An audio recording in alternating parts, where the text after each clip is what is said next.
සතුරන්ට ඇති ආර්ථික මතර අස්ථාර්ථය සඳහා කීපයකම පොලිතකරු විකල්ප ලබාගත හැක. මේට සංරක්ෂණ කළමනාකරණය ඇතුළත් වන අතර එහි කොටසක් වශයෙන් බර අඩු කිරීම, දියර කළමනාකරණයේ සහ ශරීරයේ පහළ තොට්ට සෙන්දම උපශ පුහුණු කිරීම විය හැකිය. මුවින් පීඩිතකරුවලට අමතරව මතර පීඩනයේ කළමනාකරණයේදී උපකාර විය හැකියි. නමුත් මෙම පීඩිතකරුවලට පීඩිතචාර නොදක්වන දැඩි ආර්ථික මතර අස්ථාර්ථයෙන් පිළින් කාන්තාවන් සඳහා ශාලීකරණයේ යුගයේ විකල්පයක් විය හැකිය.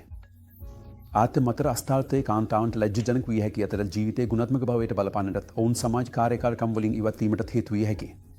ඒ නිසා මේ තිබුණම් කාන්තාවන්ට තේරුම් ගන්න වැදගත් වෙන්නේ මේ පීඩිතකරු කළ හැකි බවත්, එය දැඩි වුවද කළමනාකරණය කළ හැකි බවත්ය. සංරක්ෂණාත්මක පීඩිතකරුවලට පීඩිතචාර නොදක්වන කාන්තාවන් සඳහා ඇති විකල්ප මොනවාද? එවන් කාන්තාවන් සඳහා සිලංගි කාර්යාවල මාධ්‍ය මතර මාර්ගයේ ස්ටෙබු හවබන්ච් කලපස් පෙන්ෂන් වන විකල්ප තිබේ. මෙම කාර්යාවල තෙන් බොහෝ කාන්තාවන්ට ඉතා පරිබග ලෙස පරතුඵල ලබා දුන අතර දිගු කලිනෝ තිරසර පරතුඵල ලබාද. එහෙත් එක් කාර්යාවලේ සඳහා වඩාත් සුබසරෝගින් වෙනස් වන අතර ඒවායි දිගු කලින් බලපෑම්ද වෙනස් වී. ඒවා පිළිබඳ කාන්තාවන් දැනුවත් විය යුතුයි.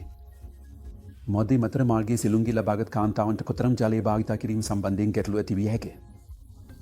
මේ ආර්ථ මතර අස්ථාර්ථය සඳහා කරන ශාලය කිරීම්වලදී අසමානදායක වන අතර එහිදී භාවිතා කරන ජලය පෙරමුණේ ඉතාමත් සුළුය. එහිත් කලින් කාලක ගැටලු ඇති විය හැකි නිසා කාන්තාවන් මෙම කාර්යාවලේ සිදු කර ගැනීමට පෙර ඒ ගැන දැනුවත් විය යුතුයි.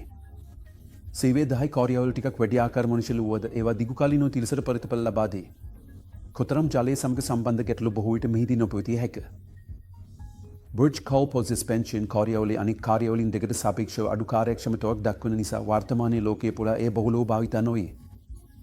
ඒ නිසා සාමාන්‍යයෙන් භාවිතා වන කාර්යාවල නම් මාධ්‍ය මතර මාර්ගයේ සිලංගි සහ සේවයේ 10 සිලංගි වන අතර දෙකම ඉතා කාර්යක්ෂම හා දිගු කලින් ප්‍රතිඵල ලබා දෙනවා.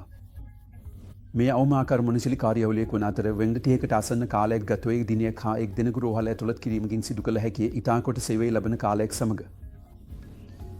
බොහෝ කාන්තාවන්ට දිගු කලින් ප්‍රතිඵල ලැබෙනවා. නමුත් කුඩා පරිච්ඡේදයක් වන කාන්තාවන්ට කාර්යාවලියෙන් පසු අසහනයක් හා වේදනාවක් ඇති විය හැකිය. නැතොත් මෑෂයකට සම්බන්ධ මෑෂ අනාවරණය හා ආසාදනයක් ඇති විය හැකිය. මෙම කාර්යාවලින් හිකිට කලින් සහ දිගු කලින් බලපෑම් තීරණ ගැනීම සඳහා විද්‍යවරයා සහ රෝගියා අතර සමස්තරාත්මක සංවාදයක් පැවැත්වීම සහ අවධානයෙන් උපදෙස් දම ඉතා වැදගත්ය.